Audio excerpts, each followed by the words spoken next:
Hello मेरे सभी होनहार विद्यार्थी, मैं आप सभी का इस प्यारा सा प्लेटफॉर्म अविनाशर सीपीएम में स्वागत करता हूं। हम लोग इसके पहले देख चुके हैं कि रासायनिक अभिक्रियाएं एवं समीकरण का लेक्चर नंबर 1। इसमें हम लोग पढ़े थे कि रासायनिक अभिक्रिया क्या होता है, परिवर्तन क्या होता है, भौतिक परिवर्तन क्या होता है, रासायनिक परिवर्तन क्या होता है। इस चैप्टर में हम लोग देखेंगे जो लेक्चर नंबर 2 है रासायनिक अभिक्रियाएं समीकरण का। इसमें हम लोग देखेंगे कि रासायनिक अभिक्रियाएं कितनी प्रकार की होती हैं। इसके पहले वाले वीडियो में हम लोग देख चुके हैं कि रासायनिक अभिक्रियाएं क्या है। इसमें हम लोग देखेंगे रासायनिक अभिक्रियाएं कितने प्रकार की होती हैं। तो मेरे प्यारे बच्चे, ये सभी रासायनिक अभिक्रियाओं के प्रकार हैं। योगात्मक अथवा संयोजन अथवा संकलन अभिक्रिया, मतलब एक अभिक्रिया है जिसे कहते हैं योगात्मक अभिक्रिया। क्या कहते हैं? योगात्मक अभिक्रिया। यह योगात्मक अभिक्रिया 3 नामों से जानी जाती है। एक योगात्मक अभिक्रिया, एक संयोजन अभिक्रिया और एक संकलन अभिक्रिया के नाम से भी जानी जाती है। दूसरा अभिक्रिया आता है वियोजन अथवा अपघटन अभिक्रिया। वियोजन अथवा अपघटन अभिक्रिया यानी ऐसी अभिक्रियाएं या इसमें होती है वे अभिक्रियाएं जो दो या दो से अधिक पदार्थ मिलकर आपस में एक नए पदार्थ का निर्माण करती हैं, संयोजन कहलाती हैं। वियोजन इसमें टूट जाती हैं। विस्थापन या प्रतिस्थापन, इसमें एक पद को विस्थापित कर देती है। इसमें आयनों के बीच आदान प्रदान होता है। और ये रेडॉक्स अभिक्रिया, एक में ऑक्सीजन की वृद्धि होती है और एक में ऑक्सीजन की कमी होती है। तो एक एक करके सभी अभिक्रियाओं को हम लोग देखेंगे कि हाँ एक एक अभिक्रियाएं क्या क्या है।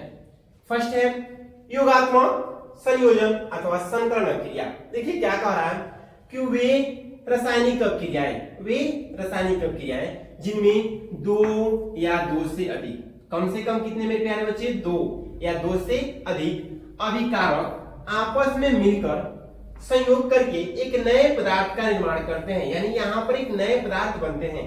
जब 2 या 2 से अधिक अभिक्रिया आपस में मिलकर एक नए पदार्थ का निर्माण करते हैं तो यह संयोजन या योगात्मक या संकलन अभिक्रियाएं कहलाती हैं। पेपर में देखिएगा योगात्मक पूछे या तो संयोजन पूछे या तो संकलन, यानी तीनों में से कोई पूछ सकता है कि संयोजन अभिक्रिया क्या है, योगात्मक अभिक्रिया क्या है या संकलन अभिक्रिया क्या है। यानी वे अभिक्रिया जिनमें 2 या 2 से अधिक पदार्थ आपस में संयोग कर एक नए पदार्थ का निर्माण करते हैं, उसे क्या कहते हैं मेरे प्यारे बच्चे, योगात्मक संयोजन अथवा संकलन अभिक्रियाएं कहलाते हैं। जैसे एग्जांपल देखिए, आप एग्जांपल देखेंगे मैग्नीशियम और ऑक्सीजन मिलकर मैग्नीशियम ऑक्साइड मिलता है। यहाँ पे ऑक्सीजन 2 है, इसे संतुलित कर लीजिए और यहाँ पे 2 लिख दीजिए।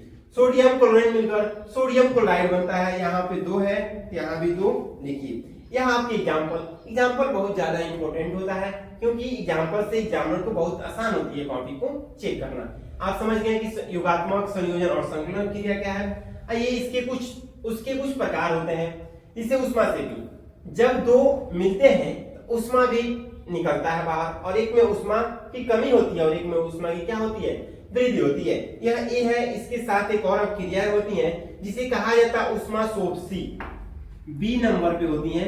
इसे कहा जाता है उष्मा शोषी अभिक्रियाएं। क्या कहा जाता है? उष्मा शोषी अभिक्रियाएं। क्या कहा जाता है? उष्मा शोषी अभिक्रियाएं। जो बी नंबर पे होती है उसे उष्मा शोषी अभिक्रियाएं, ऐसे उष्मा क्षेपी अभिक्रियाएं। इसमें उष्मा बाहर निकलती है और इसमें उष्मा अवशोषित कर ली जाती है। उष्मा की क्या होती है? कमी होती है। इसमें उष्मा की वृद्धि होती है। क्या होती है मेरे प्यारे बच्चे? वृद्धि। इसमें होती है वृद्धि और इसमें क्या होती है? उष्मा की कमी। क्या होती है? कमी। ओके, चलिए देखिए क्या कहता है। वे रासायनिक अभिक्रियाएं जिनमें ऊर्जा या उष्मा बाहर निकलती है, उष्मा सोपी में से लिखेंगे वे रासायनिक अभिक्रिया जिनमें उष्मा या उष्मा बाहर नहीं निकलती है, कमी होती है, और अभिक्रिया मिश्रण का ताप बढ़ जाता है, उष्मा क्षेपी अभिक्रियाएं कहलाती हैं। यानी वे अभिक्रिया जिसमें उष्मा बाहर निकलती है। जैसे आप कभी ठंडी के दिनों में या कभी ऐसे आग जलाते हैं तो वहां पे उष्मा बाहर निकलती है। कोयले का जलन, जब कोयला को जलाया जाता है, कार्बन प्लस ऑक्सीजन जब जलाया जाता है तो बनता है कार्बन डाइऑक्साइड, और यहाँ निकलती है क्या मेरे प्यारे बच्चे? उष्मा। यानी जब कोयला जलाते हैं तो उससे खाना भी भोजन पका लेते हैं कुछ लोग, उससे पहले चाय बनाया करते थे लोग, उससे उस पे लिट्टी बनाया करते हैं लोग, यानी उष्मा यहाँ से हमें क्या मिलती है, प्राप्त हो जाती है। कह रहा है कि बिना बुझे हुए चूने को, जब बिना बुझे हुए चूने को जल के साथ आप क्रिया कराएंगे तो बुझे हुए चूने और उसमें से क्या निकलेगी, उष्मा बाहर निकलेगी। आप देखे होंगे कि कभी सफेदी वफेदी किया जाता है ना मेरे प्यारे बच्चे, जब दीवारों पे सफेदी करने के लिए व्हाइट जो पुट्टी होता है उसमें पानी मिलाकर जब उसे कुछ समय तक छोड़ दिया जाता है, फिर उसको निकालकर दीवारों पे सफेदी किया जाता है, उसमें रंग आता है, लेकिन वहां उष्मा निकलती है। हाथों से टच करेंगे तो थोड़ा आपको गर्म फील होगा, तो वहां से उष्मा रिलीज होती है। यह दो इंपॉर्टेंट पॉइंट है, आप इन बातों को ध्यान से सुनिए, दो इंपॉर्टेंट पॉइंट है, इससे एमसीक्यू बनता है। कहा सभी दहन अभिक्रियाएं उष्माक्षेपीय अभिक्रियाएं कहलाती हैं, यानी जितने भी दहन अभिक्रियाएं हैं सभी क्या कहलाती हैं, उष्माक्षेपीय अभिक्रिया कहलाती हैं। श्वसन भी एक उष्माक्षेपीय अभिक्रिया है, क्योंकि सांस लेते हैं तो ऊर्जा मुक्त होती है, यानी उष्मा मिलती है हमें, यानी श्वसन भी क्या है, उष्माक्षेपीय अभिक्रियाएं है। और उष्माशोषी अभिक्रियाएं वे अभिक्रियाएं जिसमें ऊर्जा की कमी होती है और अभिक्रिया मिश्रण के ताप क्या होते हैं, घट जाते हैं, उष्माशोषी अभिक्रियाएं कहलाती हैं। इसको यहीं से आप नोट कर लीजिएगा, वे अभिक्रियाएं जिसमें उष्मा की कमी होती है और अभिक्रिया मिश्रण की ताप क्या होती है, घट जाती है, उष्माशोषी अभिक्रियाएं कहलाती हैं। जैसे इसका एक एग्जांपल देख लिया जाए मेरे प्यारे बच्चे, जैसे इसका एक एग्जांपल देखा जाए, एग्जांपल अगर इसका देखिए तो N2 प्लस O2 प्लस उष्मा मतलब ऊर्जा, उष्मा मतलब उष्मा, जब क्रिया करेगा तो बनाएगा 2NO नाइट्रिक ऑक्साइड, यानी यह उष्मा यहाँ पे था, यहाँ पे उष्मा था, लेकिन इसमें क्या हो गया मेरे प्यारे बच्चे, कमी हो गया, यानी उष्माक्षेपी में उष्मा वृद्धि होता है और उष्माशोषी में उष्मा की क्या होती है, कमी होती है। आइए सेकंड चलते हैं हम लोग, जिसे कहा जाता है अपघटन या वियोजन अभिक्रिया, अपघटन या वियोजन अभिक्रिया। कह रहे हैं कि वे अभिक्रियाएं जिनमें एकल अभिकारक मतलब एक पदार्थ, जैसे एक पदार्थ जिसे मान लिया जाए कि NaCl एक पदार्थ एकल अभिकारक, यानी पदार्थ टूटकर दो या दो से अधिक, जब यह टूट जाएगा तो बनेगा Na प्लस और Cl माइनस, यानी दो या दो से अधिक सरल उत्पाद बनाते हैं, यानी साधारण उत्पाद बनाते हैं, अपघटन या वियोजन अभिक्रियाएं कहलाती हैं। यानी वे अभिक्रियाएं जिनमें एकल अभिकारक टूटकर दो या दो से अधिक उत्पाद बनाते हैं उन्हें अपघटन या वियोजन अभिक्रियाएं कहते हैं। यह तीन प्रकार से होते हैं, या तो उष्मा दिया जाएगा तो टूटेगा, या तो विद्युत दिया जाएगा टूटेगा, या तो प्रकाश दिया जाएगा तो टूटेगा। यानी आप या तो उसको उष्मा दे सकते हैं, या तो विद्युत दे सकते हैं, या तो प्रकाश दे सकते हैं तो टूटेगा। जैसे यहाँ पे कैल्शियम कार्बोनेट को जब आप इसको क्रिया करेगा कैल्शियम कार्बोनेट तो बनाएगा calcium oxide plus carbon dioxide, यानी कैल्शियम कार्बोनेट क्रिया करके क्या बनाएगा, कैल्शियम ऑक्साइड और कार्बन डाइऑक्साइड।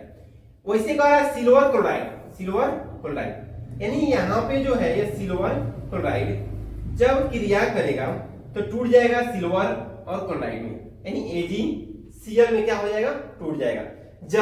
जल का जब आप उष्मा देंगे, उष्माकरण करेंगे तो यह हाइड्रोजन और ऑक्सीजन में क्या होंगे, अलग अलग हो जाएंगे। इसको आप विद्युत देंगे, इसको आप प्रकाश देंगे और इसको आप उष्मा देंगे, तो ये तीनों अलग अलग टूट जाएगा। यानी तीनों का एक एक करके एग्जाम्पल भी रखा गया है कि हाँ ये तीन प्रकार की होती है, उष्मा या ताप अपघटन, विद्युत अपघटन, प्रकाशीय अपघटन, तीनों का एक एक करके एग्जाम्पल भी यहाँ पे रख दिया गया है। आपके लिए सबसे बेस्ट नोट भी होगा, आप यहाँ से नोट भी कर सकते हैं। ये विस्थापन अभिक्रिया, अभी आपने देखा कि अभिक्रियाएं के जो प्रकार हैं, अभिक्रियाओं के जो प्रकार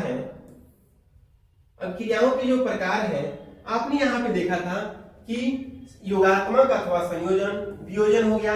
अब देखेंगे विस्थापन को प्रतिस्थापन के नाम से भी जानी जाती है। फिर विस्थापन अभिक्रिया, यहाँ पे आ गया विस्थापन अभिक्रिया, यानी वे अभिक्रिया जिस अभिक्रिया में अधिक अभिक्रियाशील तत्व कम अभिक्रियाशील तत्वों को उसकी यौगिक के जलीय विलयन में विस्थापित कर देता है। यानी एक पदार्थ दूसरे पदार्थ को विस्थापित कर दे। जैसे देखिए जिंक, इसका अधिक है, जिंक क्या है, अधिक पावरफुल है, और सी कम है। जैसे घटता हुआ क्रम में देख रहे हैं, इसमें Cu कापर, कापर यहाँ आपको मिलेगा, लेकिन उससे पहले जिंक आपको यहाँ मिलेगा। इन दोनों में यह अधिक है, इसका क्रियाशीलता अधिक है मेरे प्यारे बच्चे, और इसका क्रियाशीलता कम है। तो यह इसको मार भगाएगा, हटा देगा, हटो यहाँ से, यानी यह इसका स्थान ग्रहण ले लेगा। यानी यह इसका जब स्थान ग्रहण लेगा तो यह बना लेगा SO4 के साथ, यानी ZnSO4 प्लस Cu।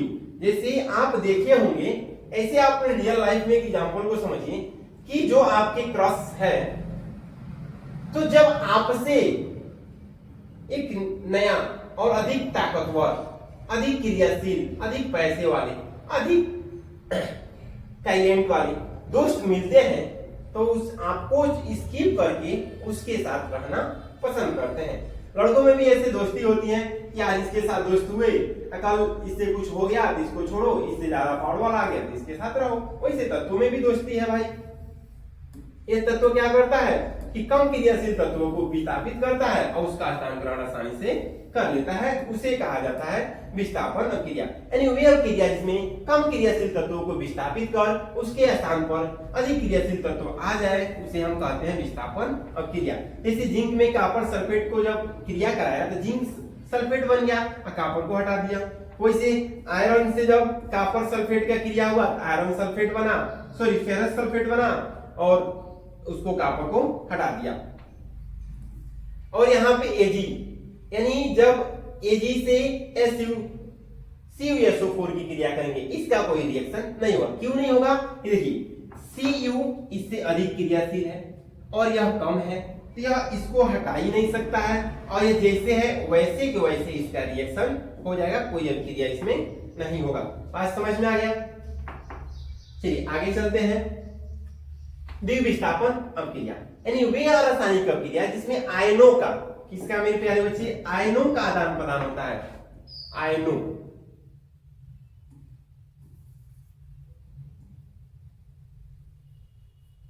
यानी वे रासायनिक अभिक्रियाएं जिनमें यौगिक के दो आयनों अथवा अवयवों के बीच विनिमय होता है, यानी आदान प्रदान हो जाता है। पहले के लोग इसका बहुत ज्यादा यूज करते थे, कुछ चीजों को लेना, कुछ चीजों को देना, यानी आदान प्रदान करते हैं, नए यौगिक बनाते हैं, द्विविस्थापन अभिक्रियाएं कहलाती हैं। यानी वे रासायनिक अभिक्रिया जिनमें यौगिकों के दो आयनों अथवा अवयवों के बीच विनिमय होता है, नए यौगिक बनते हैं, द्विविस्थापन अभिक्रिया कहलाती है। जैसे AgNO3 जब क्रिया कर रहा है सोडियम क्लोराइड से, यानी सिल्वर नाइट्रेट जब सोडियम क्लोराइड से क्रिया कर रहा है, तो देखिए इस पे होता है प्लस, इस पे होता है माइनस, इस पे होता है प्लस, इस पे होता है माइनस, प्लस माइनस एक साथ, माइनस प्लस एक साथ क्रिया कर दिया। AgCl AgCl NaNO3 NaNO3 यहाँ पे क्रिया कर दिया।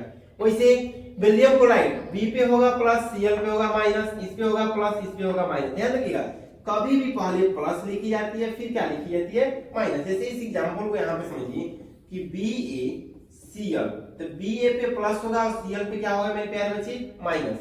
जब यह क्रिया करेगा Na2SO4 के साथ, इस पे माइनस, इस पे प्लस, तो प्लस प्लस नहीं मिल सकता, यानी प्लस जाएगा माइनस के साथ, तो ये बनाएगा BaSO4, BaSO4 जिसे बेरिलियम सल्फेट कहा जाता है, और यह बनाएगा NaCl सोडियम क्लोराइड। तो वही यह रिएक्शन है और इसी को कहा जाता है द्विविस्थापन अभिक्रिया, डबल डिस्प्लेसमेंट रिएक्शन। आप इसका नोट्स बहुत प्यारा सा बना सकते हैं और बहुत ही शॉर्ट है, आपको बोर्ड एग्जाम में बहुत ज्यादा मदद। अब इसके बाद से रेडॉक्स अभिक्रिया। रेडॉक्स अभिक्रिया क्या होता है? इसमें होता है एक में ऑक्सीजन, एक में मेरे प्यारे बच्चे ऑक्सीजन क्या होता है, जुड़ता है। क्या होता है? जुड़ता है। और एक में ऑक्सीजन कमी होती है, यानी कम होता है, और एक में जुड़ जाता है, एक में क्या होता है, कमी होता है। कह रहा है वे अभिक्रिया जिसमें एक अभिकारक का उपचयन हो, यानी ऑक्सीकरण हो, तथा दूसरे अभिकारक का अपचयन होता है, रेडॉक्स अभिक्रिया कहलाता है। जैसे यहाँ पे देख रहे हैं CuO, इसमें O यहाँ पर ऑक्सीजन है, यहाँ पे O की कमी हो गया, यानी ऑक्सीजन की एक कमी हो गया। जहां कमी होता है वह होता है अपचयन। क्या होता है मेरे प्यारे बच्चे? अपचयन। यहाँ पे H है, यहाँ पे H2O बन गया, यहाँ पे वृद्धि हो गया, तो इसे कहते हैं उपचयन। क्या कहते हैं? उपचयन।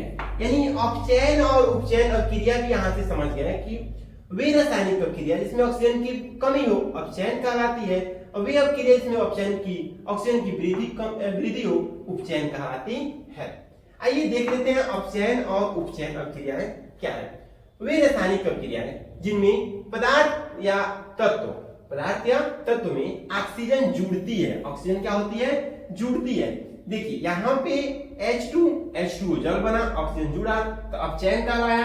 तो वही कह रहा है कि जहां पे ऑक्सीजन जुड़ती है तो क्या कहलाती है मेरे प्यारे बच्चे? अपचयन। क्या कहलाती है? अपचयन। यह पदार्थ इलेक्ट्रॉन त्याग कर अपचयन अभिक्रियाएं बनाते हैं। जैसे यहाँ पे Cu प्लस O2 क्रिया करके CuO बना है। यही अपचयन में क्या होती है? पदार्थ ऑक्सीजन की कमी होती है। ऑक्सीजन क्या होती है? कमी होती है। यहाँ पर O है, यहाँ पर O नहीं, यानी ऑक्सीजन की कमी होती है। वे अभिक्रियाएं जिनमें किसी पदार्थ या तत्व में ऑक्सीजन की कमी होती है, क्या होती है? कमी होती है, उससे अपचयन अभिक्रियाएं कहलाते हैं। तो इस तरह से आज का मेरा लेक्चर यहीं तक है। इसके पहले वाले में आपने देखा था रासायनिक अभिक्रिया क्या है, रासायनिक समीकरण क्या है, संतुलित रासायनिक समीकरण क्या है, सभी चीजों को पूरा बेसिक से चीजों को समझा दिया गया था। अगर आप नहीं देखे हैं तो पहले इसके पहले वाली वीडियो को देखिए, जो डिस्क्रिप्शन बॉक्स में लिंक दिया है, लिंक यही डिस्क्रिप्शन बॉक्स में है, जाके देख सकते हैं। फिर आप इस वीडियो को देखिए। फिर इसके बाद एक और वीडियो आने वाला है जो आपको यह बताया जाएगा, इसमें संचारण और विकृत गंधिता, और उसमें वह मोस्ट इंपोर्टेंट क्वेश्चन को रखा जाएगा जो आपके बोर्ड एग्जाम में आएंगे। तो मेरे सभी प्यारे बच्चे, आप सभी अपने दोस्तों में वीडियो को अधिक से अधिक शेयर करिए और लाइक भी करिए। धन्यवाद मेरे सभी प्यारे बच्चे, मन लगा के पढ़ाई करिए।